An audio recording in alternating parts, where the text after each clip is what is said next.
Okay, welcome back. In this video, we will discuss the importance of extracurricular activities, also known as ECs. Let's start with the definition of EC. So anything that you do outside your normal high school hours is considered as ECs. And this could involve volunteering, supporting your family, working and getting paid, participation in science fair, math competitions, sports, etc. So volunteering could happen within the context of your temple, mosque, synagogue, church, etc.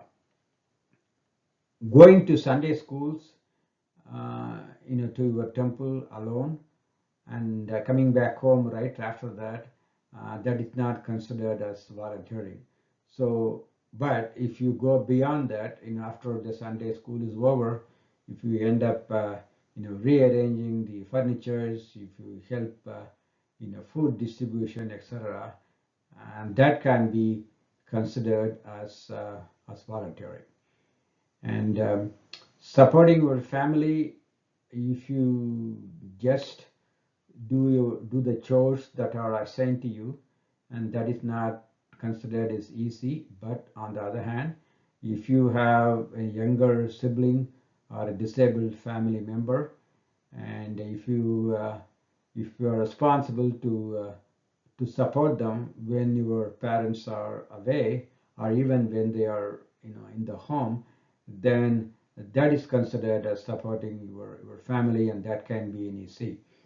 And working and getting paid is definitely a big plus if you can do that, and you have to be over 16 to do that. So why this is a big plus is that working demonstrates the commitment, and because you are going to get paid, you are expected to show commitment, and you are expected to perform the task and complete it.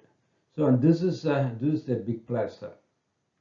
You could even argue that working and getting paid is actually better than volunteering, but that depends. So you could volunteer and still show leadership. In other words, if you are volunteering in a local food bank, and if you just go there every Saturday morning, Sunday morning, and then just distribute food, and that is just simple volunteering, it will count as your EC, but it's just volunteering.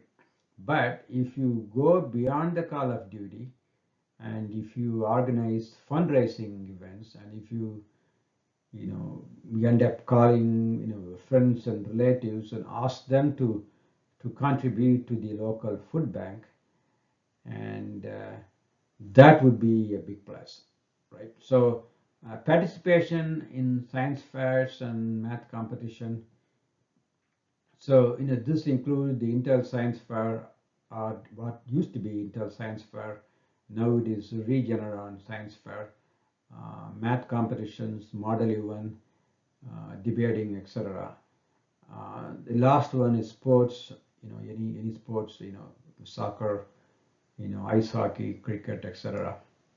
So in all these cases, ideally, one should have, pursued this over a long time. So to me, there is no sense in, trying something at the ninth grade. You volunteer, for a local, food bank at ninth grade, and 10th grade you support your younger brother or sister, and then 11th grade comes and you want to go to work, and you do that, and then 12th grade you participate in a science fair.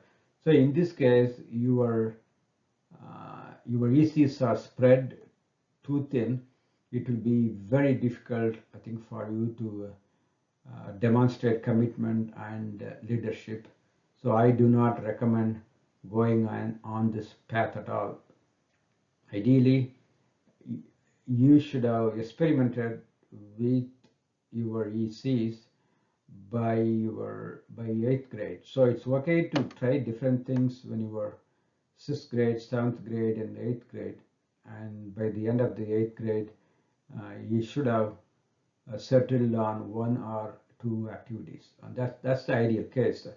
Because if you do that, you gain a lot of experience. With more experience, you can be, or you can mature to be a better leader. Like if you start your science fair by the 9th grade, so you do that 9th, 10th, and 11th. So 11th grade, you are already mature, and you may even be in a position to support junior members for them to realize their passion. So that's a big plus. And why are they important? 2 reasons. One is they demonstrate commitment. The second one is they can also demonstrate leadership. Just keep in mind, commitment is necessary for leadership, but commitment alone is not sufficient. So how do you go from commitment to leadership? As we discussed before, if you are volunteering in a food bank, if you just go there every Saturday over the last 4 years, you demonstrate commitment. But for you to go beyond that, to go beyond commitment and emerge as a leader, you should take the initiative and organize fundraising, etc. A last one, a very popular misconception. Yes, some people believe that ECs are more important than grades. This is absolutely not true. ECs are important, but their importance is relative in the sense that, when 2 candidates both are just about identical in about every respect, but one has better ECs, then one with the better ECs is more likely to be admitted. So the importance of extracurricular is a function of the competitive nature of your college. So if you are applying to a relatively easier to get into college, which has a high enough acceptance rate, then you don't necessarily have to excel in your ECs as long as you have very good grades. But on the other hand, if you are applying to the super competitive colleges, the Ivy Leagues, Stanford, MIT, Carnegie Mellon, Rice, etc., then their importance is huge. So in those cases, because so many students are going to be applying, they are all more or less equally good. One of the best ways you can stand out is to excel in your ECs. Thank you for watching. In the next video, we will discuss the importance of college essays. Thanks.